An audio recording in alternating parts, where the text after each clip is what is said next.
Weight loss అవ్వాలనుకునే వాళ్ళకి perfect fry recipe అనమాట. నేను చెప్పే ఒక్క సీక్రెట్ ఇంగ్రీడియంట్ యాడ్ చేయడం వల్ల టేస్ట్ అనేది ఎన్హాన్స్ అయ్యి ఇంకా తినడం ఆపనే ఆపరు, అంత టేస్టీగా ఉంటది ఈ సొరకాయ ఫ్రై.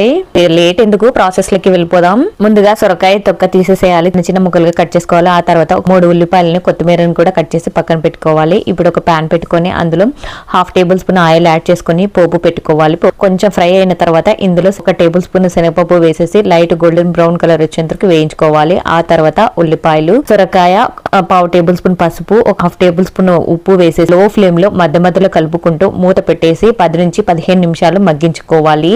ఇలా సొరకాయ పూర్తిగా మగ్గిన తర్వాత ఇందులో 2 టేబుల్ స్పూన్ల శనగపిండి, 1/2 టేబుల్ స్పూన్ కారం పొడి, కొంచెం కొత్తిమీర యాడ్ చేసుకుని మరొక 2-3 నిమిషాలు లో ఫ్లేమ్ లో మగ్గించుకుని స్టవ్ ఆపేసుకోవాలి. ఇది కొంచెం చల్లారిన తర్వాత ఇందులో కొంచెం నిమ్మరసాన్ని పిండుకోవాలి. చూసారు కదండి ఎంత సింపుల్ సొరకాయ ఫ్రై చేసుకోవడము. ఒక్కసారి ఇలా ట్రై చేయండి, టేస్ట్ అయితే అదిరిపోయింది. మరిన్ని అప్డేట్స్ కోసం అనూస్ హోమ్ ఫుడ్ ఛానల్ ని సబ్స్క్రైబ్ చేసుకుని ఈ వీడియోకి ఒక చిన్న లైక్ ఇచ్చేసి వెళ్ళండి.